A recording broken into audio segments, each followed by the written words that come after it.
Hey there, it's Natasha. Welcome to my channel. If it's your first time stopping by, and if you are returning, welcome back. Today I'm going to be doing a process video showing you how to use the mixed media in two different ways using the brand new September 2021 Cocoa Daisy Doodle and Dashes collection. Here's a little peep at last week. I have recently moved into a ring system.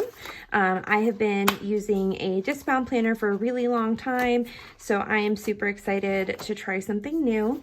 So I am going to include a link in the cards and down below for this past week's process video. But for this week's process video, I am going to be diving into some mixed media techniques. Now, we're not getting super crazy. These are really great for beginners. Now, the supplies that I'm going to be using today in collaboration with my kit are going to be a mild liner and a Tombow. And then I also have selected some Distress Oxide inks to use as well. If you do not have Distress Oxide inks, you will want to grab something else that is water reactive. So if you have some watercolors like I have here from my stash, this is also something that you could use in today's techniques that I will be sharing. If you don't have either of these items, what I'm going to be showing is definitely something that you can replicate with colored pencils, even with just pens and pencils that you have in your office and your craft supplies. So let's go ahead and get started. So it can often be intimidating getting started with mixed media. It can get messy. I think just for a lot of people, it's the control that gets a little scary, or even just knowing where to begin. So today, my biggest tip is to use the collection as a point of inspiration. Now, this collection is absolutely perfect as a starting off point for using mixed media in your project because of such of this like painterly, artsy doodle vibe of the collection. When I saw this journal card, I knew that I wanted to use it right away. It's probably my most favorite pattern that is in the collection.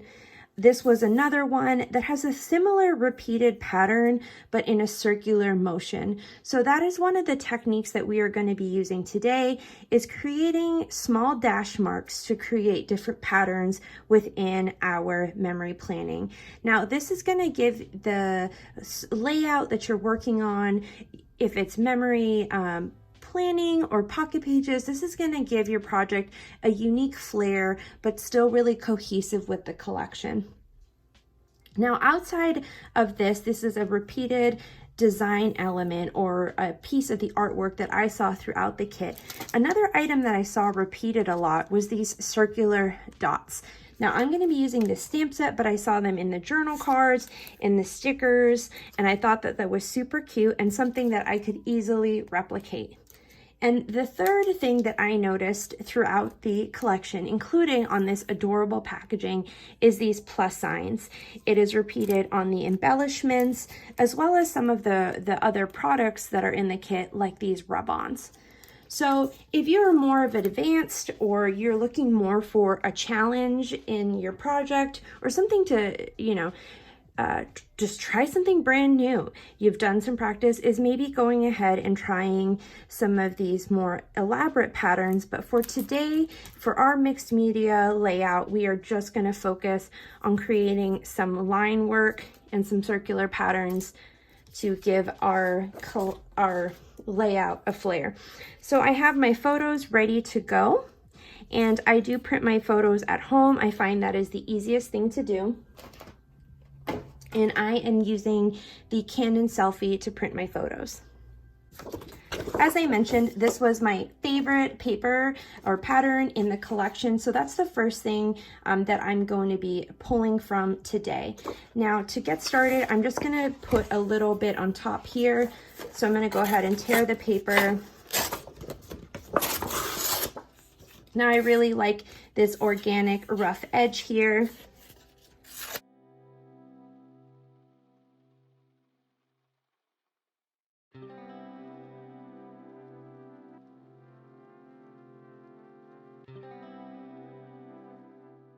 Now I'm gonna go ahead and start laying out my photos This week I had some different photos documenting the morning, the afternoon, and the evening of my recent routine these days. So I thought it would be fun to kind of include that in my memory planning for the week.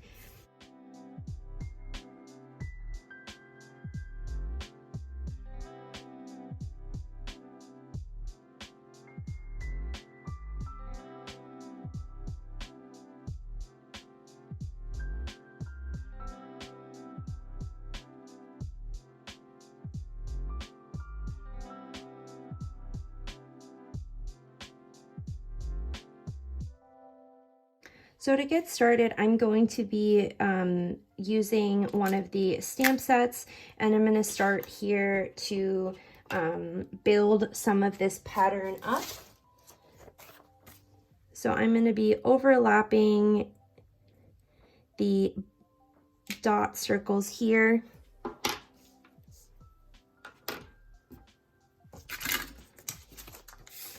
And then I really like repeating different elements throughout, especially when I'm using mixed media. It gives it that organic feel that I'm looking for. And it's really a lot of fun, as you can see, to take the elements off of the page like I'm doing in these different locations here.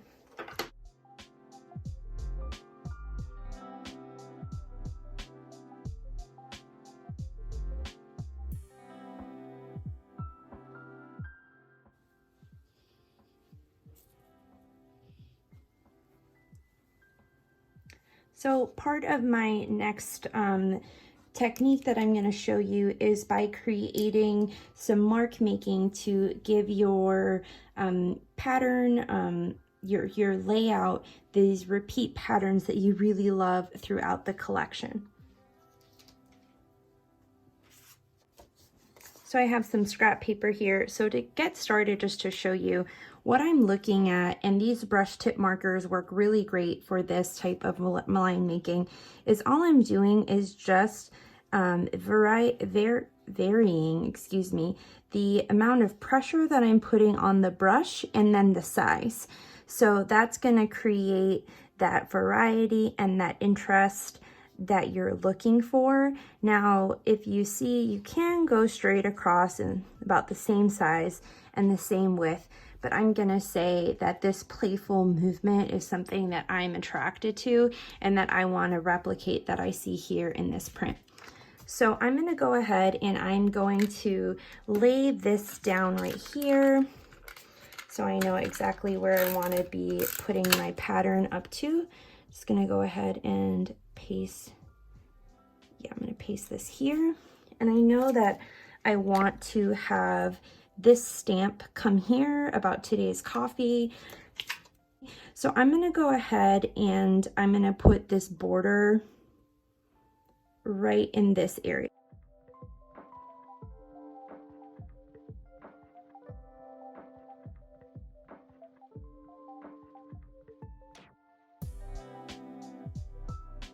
Mark down. Now I'm going to go ahead and by bringing in this brown with the midliner, I'm going to use this more felt tip fine point here, and I'm going to come in the same idea. Now these do not have the brush tip, so I'm going to go ahead and manually change how I am rotating my pen. So obviously if it's more upright, I'm just going to get more of a fine tip. If it's to the side, I'm going to get a wider mark.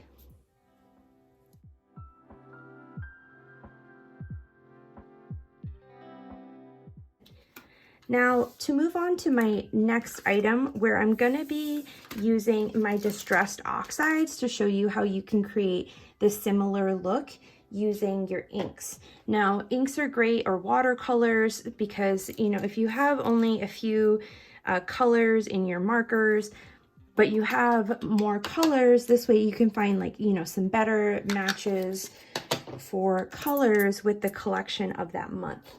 So I am going to be using a brush water marker or brush pen. These are quite old, that I've had from Jane Davenport. Any type of paintbrush will do. You don't need anything fancy. And just to give an example here of what we'll be doing, the same idea, but now with a brush. Now, if it makes you feel a little bit more comfortable, you can go ahead and practice a little bit of the mark making first, if you would like. Typically, I just go for it. It's part of the process and what makes it so much fun. And I think it's a good exercise in just kind of letting go and just enjoying creating to create versus being, you know, fixed on a specific outcome. Sure, I want it to look pretty and I want it to look like I'm replicating this pattern and it's cohesive, but for me, it's also about the time that I'm spending putting this layout together, documenting these moments, taking some time for gratitude, and of course, sharing something that I love with you all. So here's a look at adding the ink, the marks using the ink from the Distress Oxides. It's pretty cool. Now, one thing I do really recommend with this is you only want to use just a little bit of water. You don't want to go too heavy-handed with the water as that could be a bit harder to control. It'll be a little too watery. So you want to definitely check the consistency prior to getting started. So I'm going to go ahead and stamp.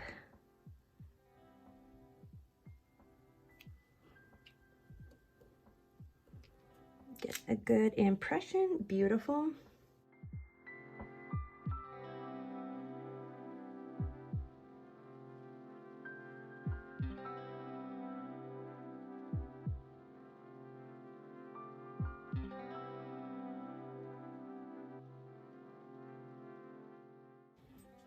So before I lay this photo down, I'm actually going to go ahead and go in with these coral dots again, just to bring that playfulness. And then this is also great for when you want to layer. It brings some more interest to your photo.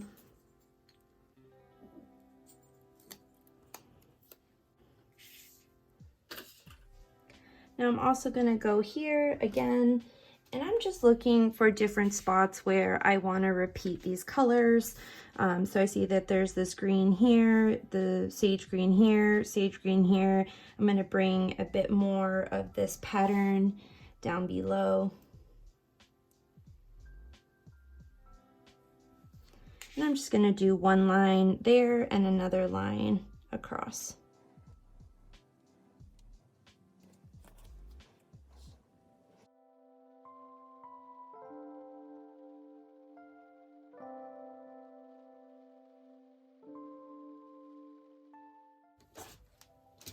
So as you can see, I'm now bringing over these elements over to this page that I had on the left-hand side.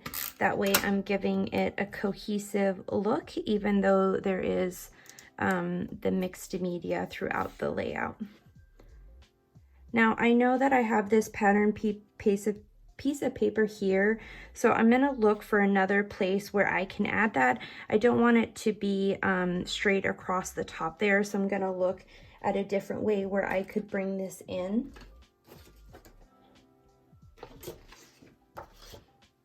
And when I'm going to tear this paper, I'm actually going to specifically go for I'm going to go for this section right here. I have these brighter colors here that I want to pull through along with the pinks that I'm using in my, my brush marks here.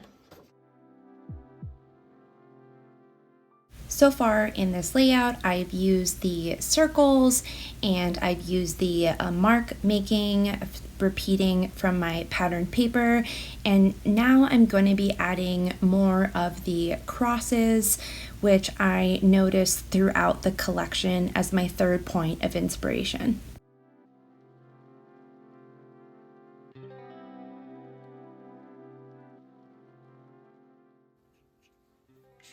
So I've actually decided to go in with a black marker instead of the brown that I originally did. And you know, this is one thing with mixed media. I think it gives you permission to change your mind. So if you don't like that, you can go ahead and go right over it.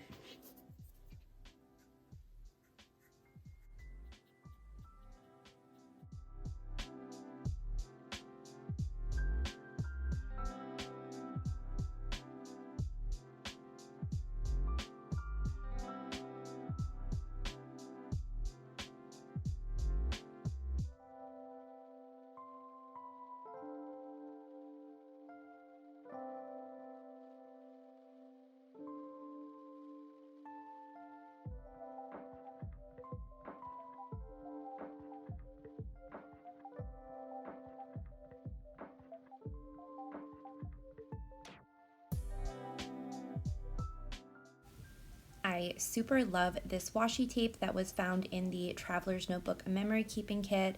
These colors and just the soft print and texture on the washi is just gorgeous. It's such a beautiful detail. I hope you've enjoyed today's video of going over different ways, very simple, easy, approachable ways that you can incorporate mixed media into your next memory keeping project. Remember to look at the kit that you're using as a point of inspiration. So today we did dash and mark making. We've repeated circular elements by using one of the stamps, and we've also added the plus signs or the crosses throughout our layout to really bring attention to these gorgeous designs that are throughout this month's collection. I'm adding some last minute alphas here, and I will go back and add the black outline to my alpha stamp, and I will have some close-ups right now of the finished product. I hope you guys enjoyed it. Be sure to go ahead and check out the blog post. I'll have the link below where a few other fellow designers will be sharing their Teach Me Tuesday videos. Thanks so much for joining, and if you did enjoy this video, be sure to give it a thumbs up, and if you're interested in seeing more content like this, be sure to subscribe. Until next time, I'll see you guys later.